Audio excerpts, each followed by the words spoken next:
Hoje, por sinal, nós falaremos sobre um assunto muito pertinente.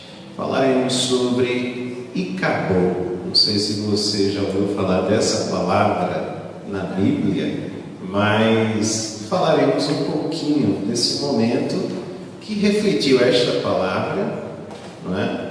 E ao mesmo tempo, o que é que nós poderemos extrair para as nossas vidas acerca disso?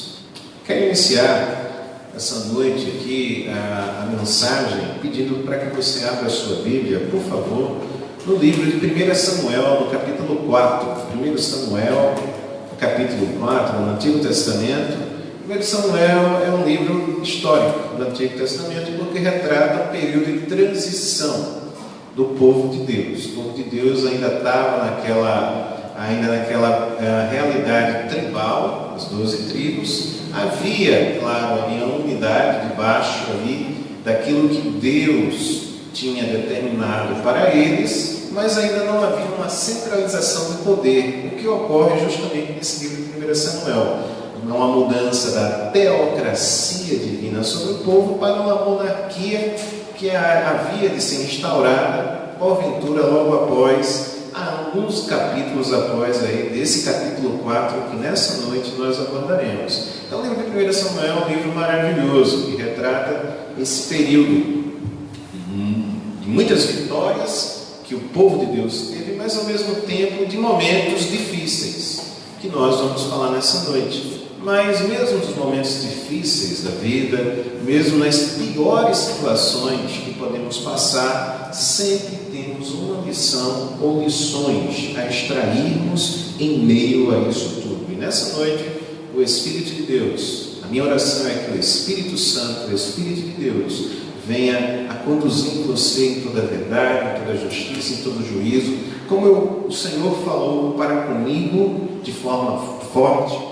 poderosa, assim também eu creio que Deus falará ao teu coração de forma maravilhosa, em nome de Jesus. Antes eu quero iniciar falando, antes de lermos aqui um pouco desse texto, mas eu quero iniciar lendo uma pequena história, né? Falando acerca de uma pequena história que ela é bem pequenininha, e diz que uma certa vez um assaltante deu voz de assalto a uma senhora.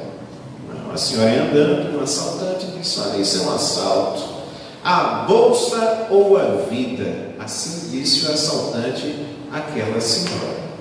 E aí a senhora, sem alterar o seu semblante, respondeu para aquele assaltante: pode escolher, moço. A resposta foi essa: pode escolher, moço, pois tanto a minha bolsa como a minha vida estão vazias.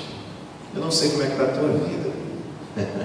Eu não sou assaltante, logo longe de mim, né?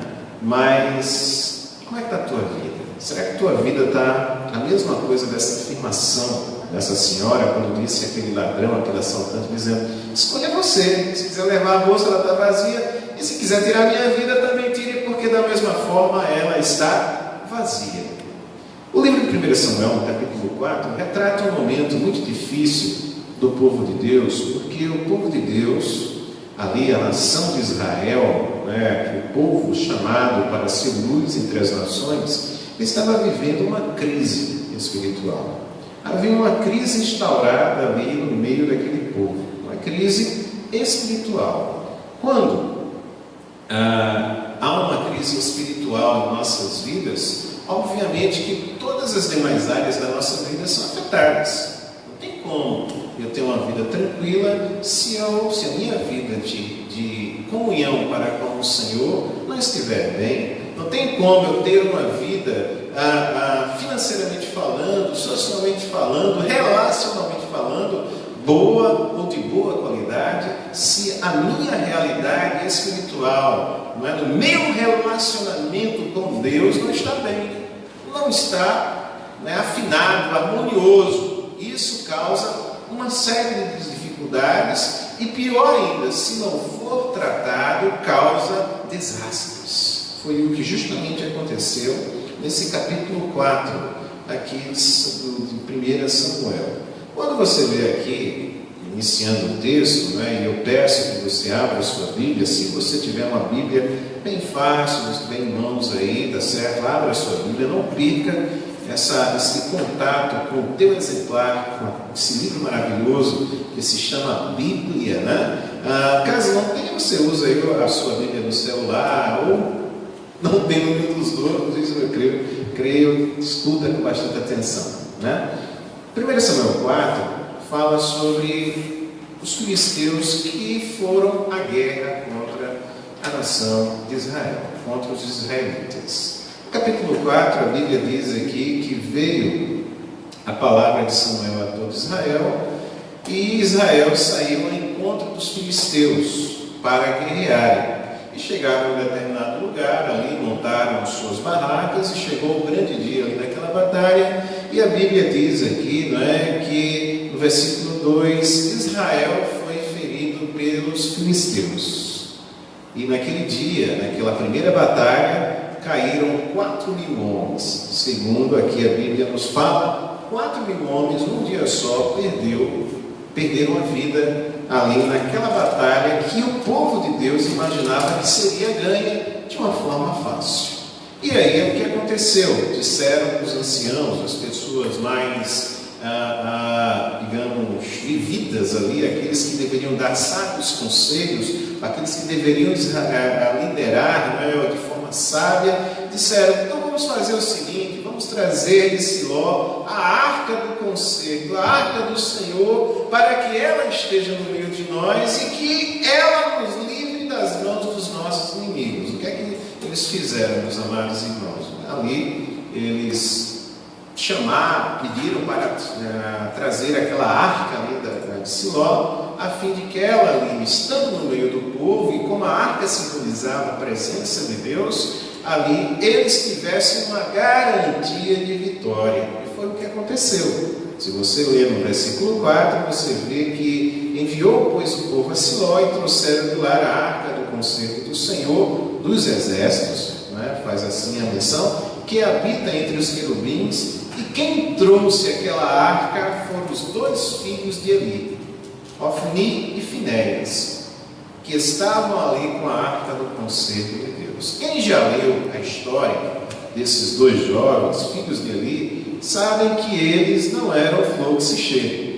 Sabem que ao invés de eles conduzirem a arca com total devoção, com integridade de vida, com uma vida honesta, com uma vida aos pés do Senhor, buscando ao Senhor, tendo uma reverência de vida, a Bíblia chama a atenção que os filhos de Eli eram pessoas que desagradavam ao Senhor por diversos motivos, por diversas situações. E ali aqueles 2 homens, né, trouxeram a arca do Senhor. E interessante que quando os filisteus ali souberam que aquela arca estava ali no arraial dos israelitas, os próprios filisteus temeram, porque disseram: não é este o Deus que venceu o grande exército do Egito? Não é este o Deus que operou grandes vitórias à nação de Israel? O próprio exército filisteu temeu, porque ali estava o símbolo, ou aquela manifestação da presença do Senhor, do Deus de Israel, porque os filisteus eram um povo pagão, um povo que adorava a vários deuses, mas eles reconheceram que o Deus de Israel era o Deus que operava a vitória. E aí eles disseram: ai de nós, quem nos livrará das mãos destes grandiosos deuses, porque eles entendiam que o Deus de Israel era apenas mais um Deus entre tantos deuses, que assim eles entendiam que existia. Mas nós vimos no decorrer da história que quando os filisteus foram pelejar contra Israel, mesmo Israel tendo ali a arca do concerto, a arca do Senhor, o que eles imaginavam que seria a presença vitoriosa de Deus no meio do seu exército ali, a Bíblia diz que naquele dia, naquela batalha, não 4.000 homens morreram, mas pior ainda, 30.000 homens caíram em batalha. E para a desgraça maior, num dia só, a arca de Deus ali, a arca do concerto, foi tomada do povo de Israel. E além disso, os 2 filhos de Eli, Ofni e Finéias, foram mortos. Num dia só, grande desgraça sobreveio sobre a nação de Israel, sobre aqueles que deveriam, na lógica do Deus a quem eles servem, do Deus a quem servimos, deveriam ter tido vitória. Mas aí chegaremos mais na frente o porquê dessas situações. A Bíblia diz que quando a arca de Deus ali foi tomada, um homem ali correu, um mensageiro, alguém, normalmente aqueles que corriam mais rápidos, eram colocados como mensageiros, e um mensageiro ali, um homem de Benjamim, saiu de Siló e foi direto ali ao encontro ali para a cidade de Siló, para anunciar a grande desgraça que tinha ocorrido naquele dia. No versículo 13, se você ver aqui, você vê que chegando ele, Eli, o sacerdote, estava sentado sobre uma cadeira, e ao ouvir o grande alvoroço que estava acontecendo, e ele perguntou: que alvoroço é esse? Que barulho é esse? Então, chegando aquele homem com grande pressa, Eli veio e anunciou a ele o que tinha acontecido, que tanto a arca do Senhor tinha sido tomada, como também os seus 2 filhos, Ofni e Finéias, tinham morrido naquele dia. E o que aconteceu? A Bíblia diz ali que quando ele ouviu o que tinha acontecido, Eli caiu da cadeira para trás, versículo 18, e quebrou-se o pescoço e morreu. Mas a história ainda não está para acabar. Isso tudo aconteceu num dia só, num momento só. É interessante como a Bíblia fala que nós devemos remir o tempo, porque os dias são maus. Existem dias maus em nossa vida. Existem dias em que planejamos uma coisa e por vezes as coisas não dão de acordo com o planejado. Existem situações que vão além do nosso controle, do nosso domínio.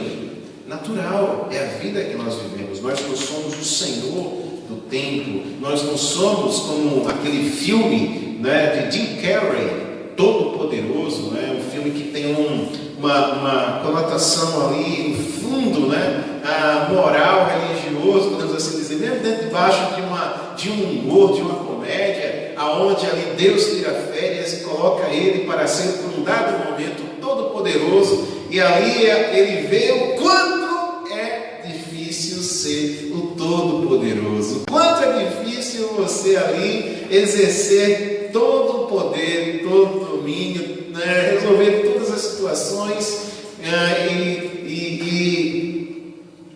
resolver todas as coisas. Enfim, mas nós não somos todo-poderosos, servimos ao Todo-Poderoso. Por isso que nós não temos o controle das coisas da nossa vida. Certas coisas difíceis, ruins, e notícias ruins hoje em dia, infelizmente, têm se multiplicado, percas de amigos, de familiares, pessoas conhecidas, pessoas que conviveram conosco num dado momento, de uma hora para outra, enfim, partiram. São coisas que acontecem, são dias difíceis, são dias assombrosos na caminhada da vida, e esse foi um dia assombroso na caminhada da nação de Israel, desse povo, porque num dia só o exército foi vencido, a arca foi tomada, os sacerdotes, os 2 homens, Ofni e Finéias, foram mortos, e o pai deles também, o sacerdote Eli, um homem de 98 anos, quando recebeu aquela notícia, de tão assombrado que ficou, caiu da sua cadeira, a cadeira virou, quebrou-se o pescoço, mas ainda a sua nora,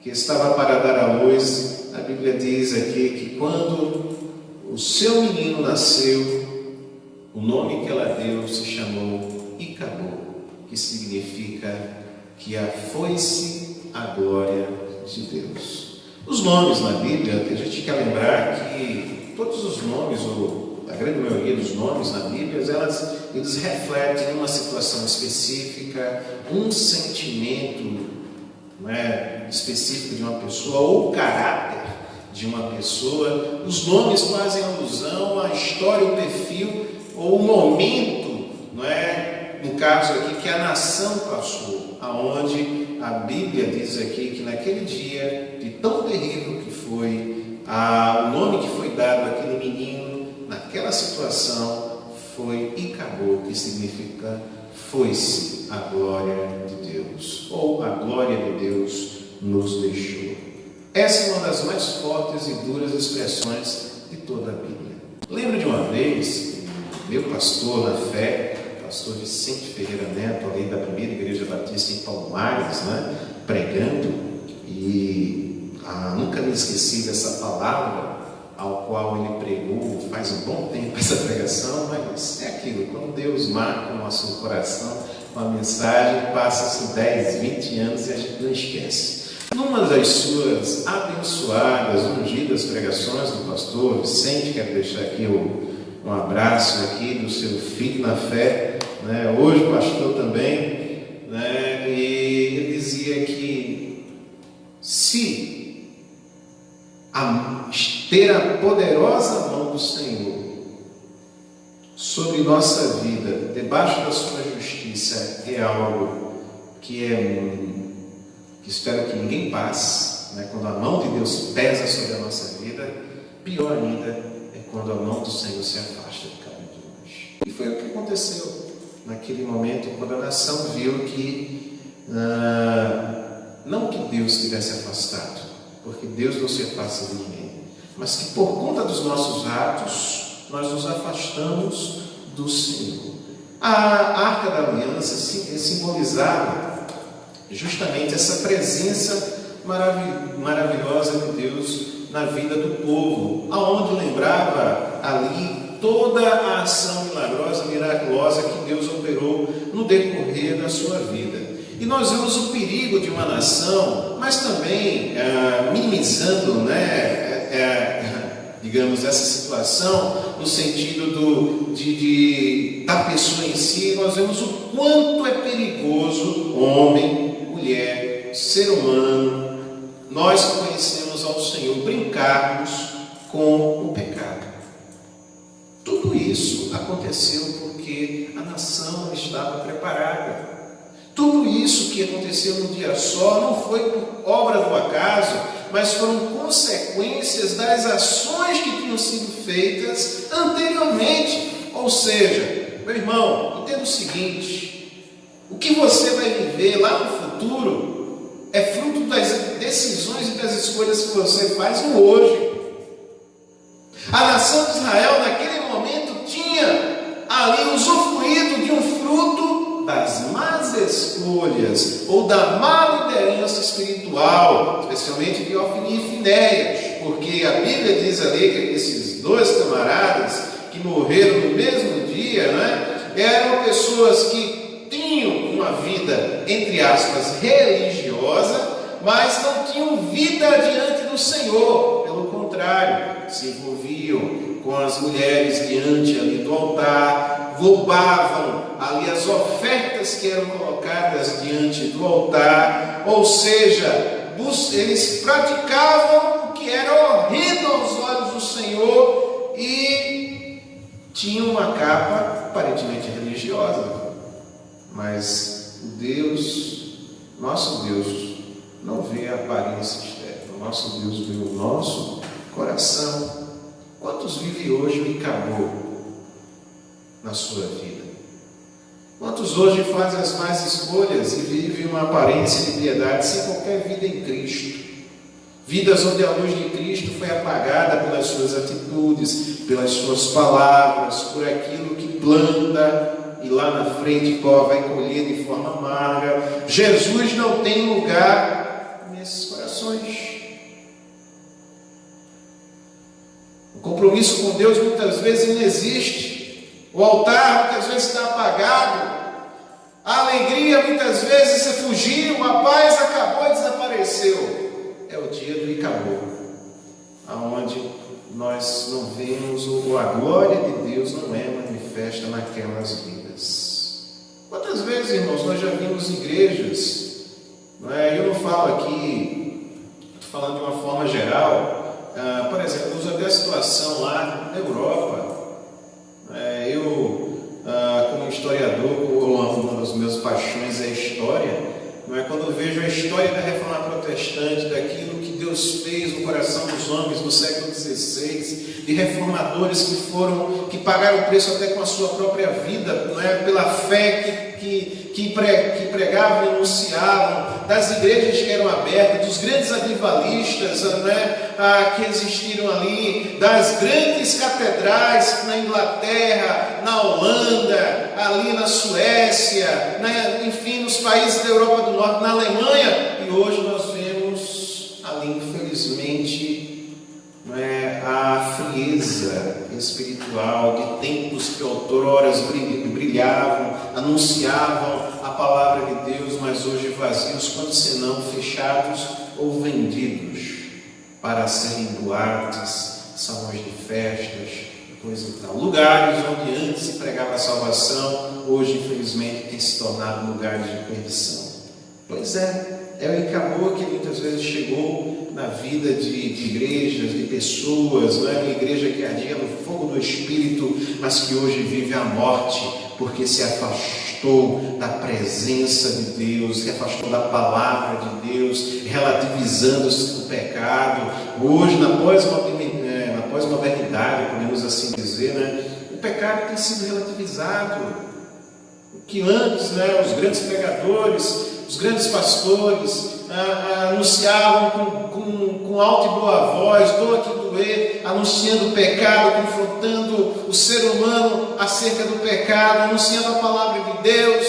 Não, hoje não é bem assim. Nem tudo é pecado. Pode-se. E aí, meu irmão, nós vemos o que aconteceu. O que aconteceu na nação de Israel tão simplesmente pode acontecer na vida de qualquer um.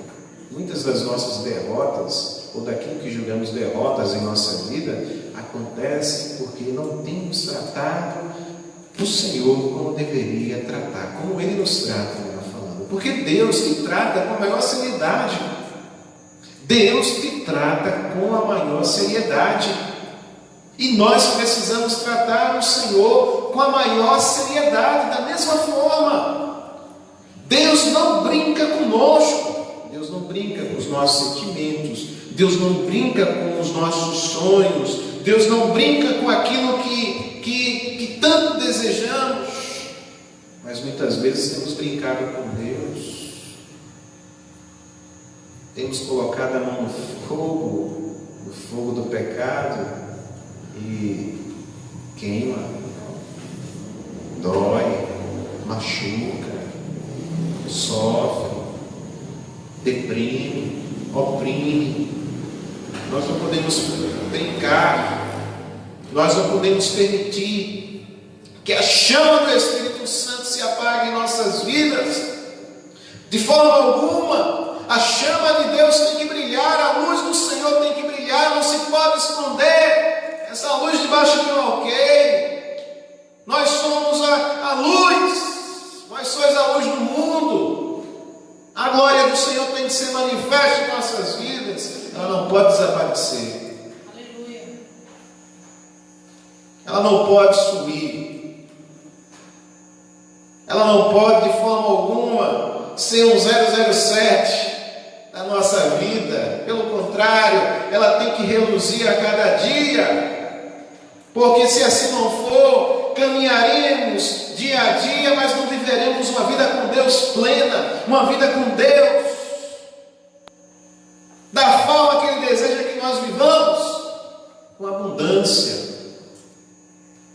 E muitos ainda têm se contentado com migalhas, quando na realidade Deus tem um banquete para cada um. Agora é preciso tratar Deus com seriedade, é preciso tratar Deus. Então, meu amado irmão, não sei como é que está a sua vida. Talvez você esteja sentindo se a sua vida, a sua chama fraca. Eu conversando nessas últimas semanas aí, vendo algumas pessoas, trocando algumas palavras, eu tenho visto muitas pessoas deprimidas na sua vida, pessoas que têm dito: pastor, eu não tenho coragem de ler a Bíblia, eu não vou muito mais de orar. Olha, eu não tenho coragem nem de sair de casa,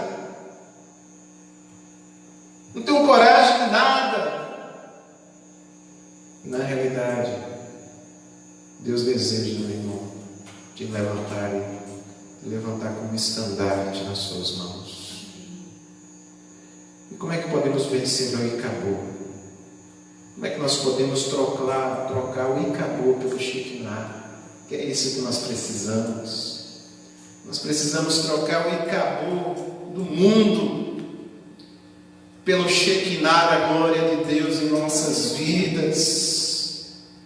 Mas para isso nós precisamos fazer uns passinhos bem interessantes. Primeiro, eu deixar para trás o Icabô, tudo aquilo que apaga, me afasta da presença do Senhor.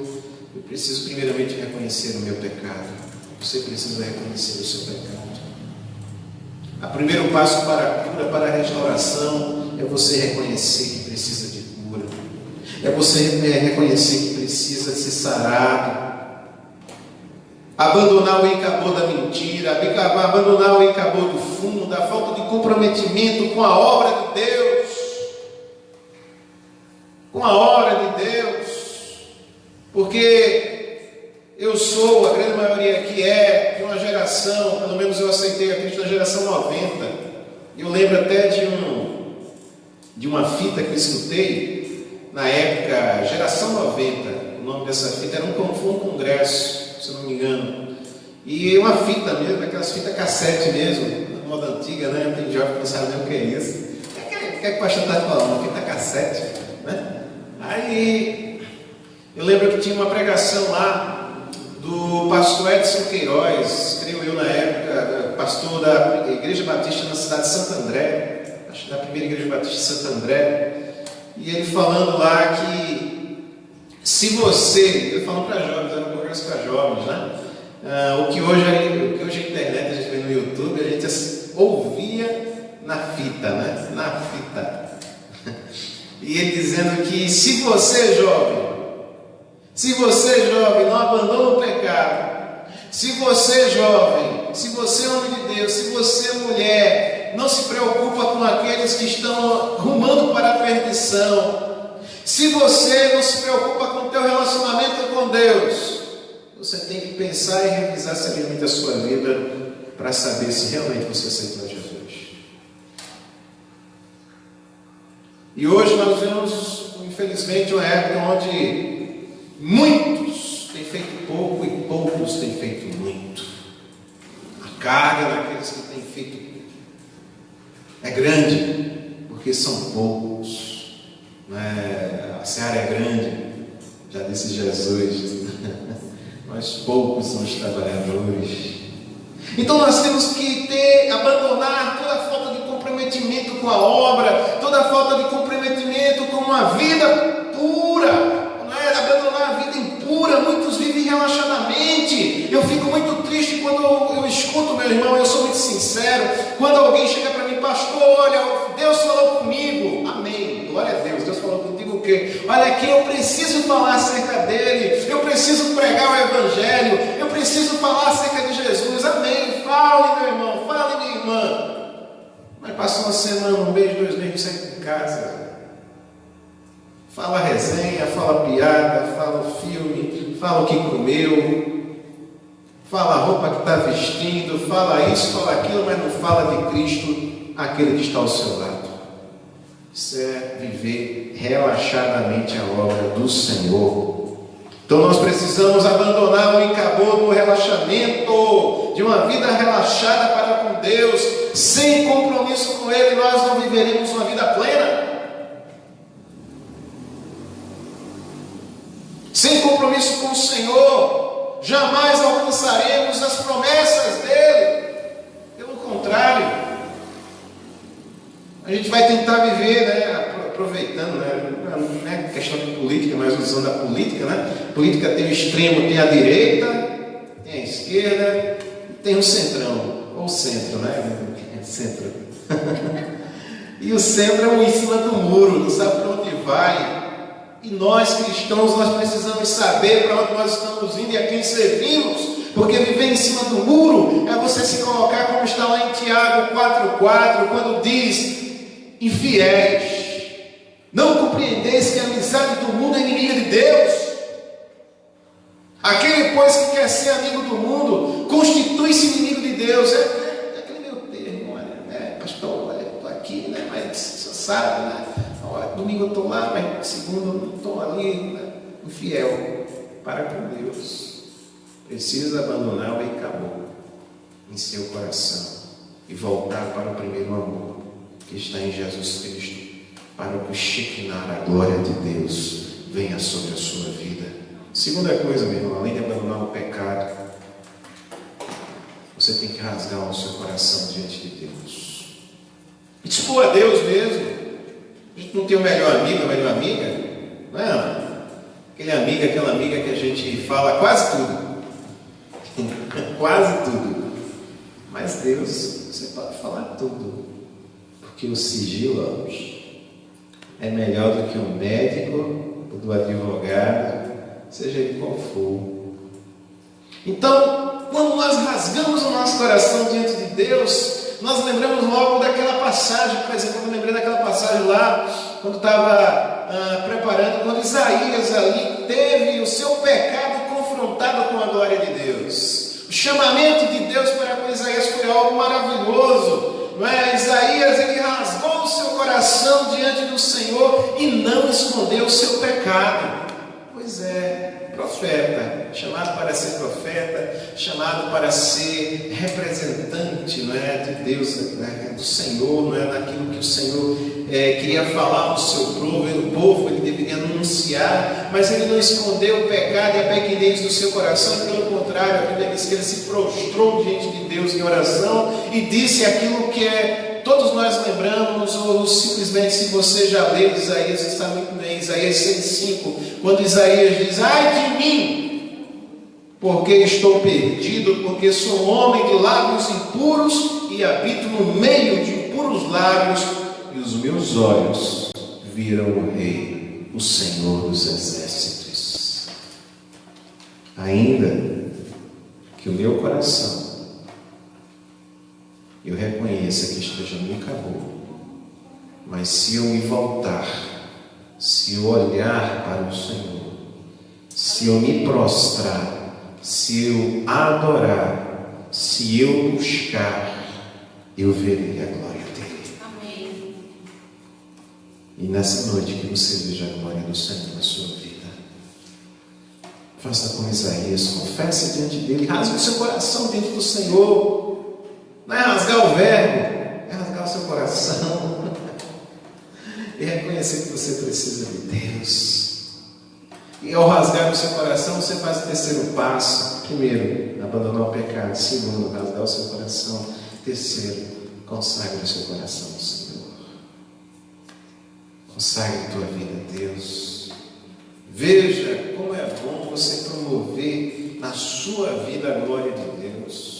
Veja como é bom quando o apóstolo Paulo chega lá aos Colossenses, ele diz: olha, pensai nas coisas que são lá do alto, não nas que são aqui da terra. O que ele está dizendo? Consagre sua vida, pense, porque a ação é fruto do meu pensamento. Toda ação ela é erigida através daquilo que eu programo aqui na minha mente, daquilo que eu penso, daquilo que eu arquiteto.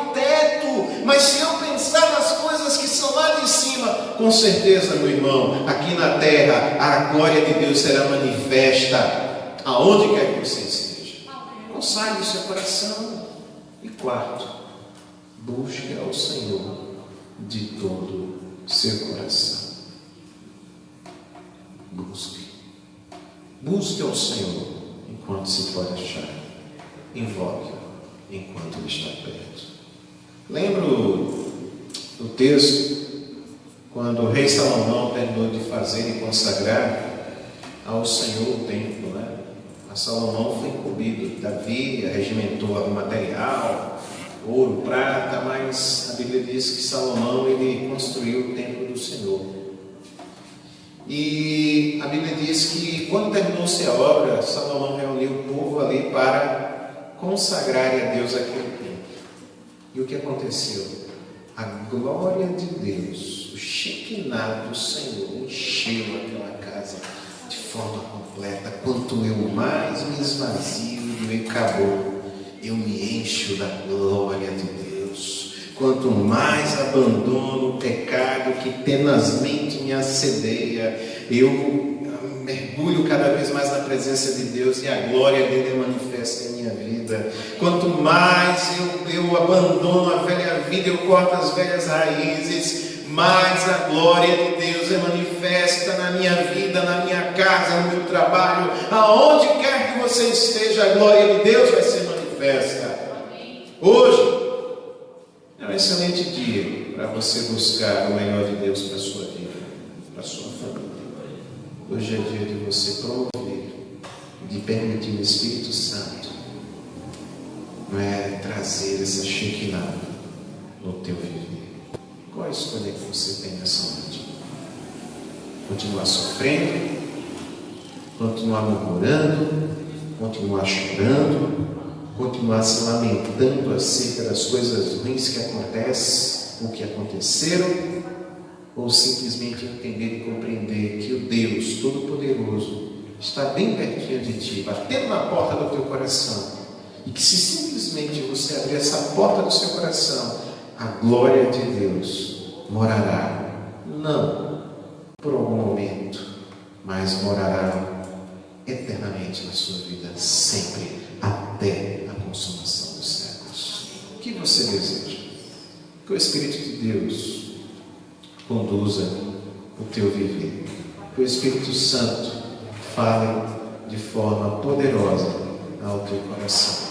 E que por meio, até mesmo das duras lições e situações da sua vida, que talvez você viva experiente na sua vida, você entenda que mesmo assim, se você voltar o seu rosto para o Senhor, a glória de Deus será manifesta no teu viver.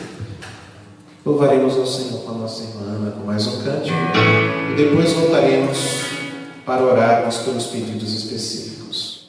Senhor, assim como foi cantado nesse momento, eu creio que o Senhor tem estendido a sua mão a cada família, a cada um de nós.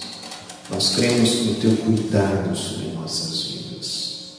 Nós cremos que em nada nos faltará.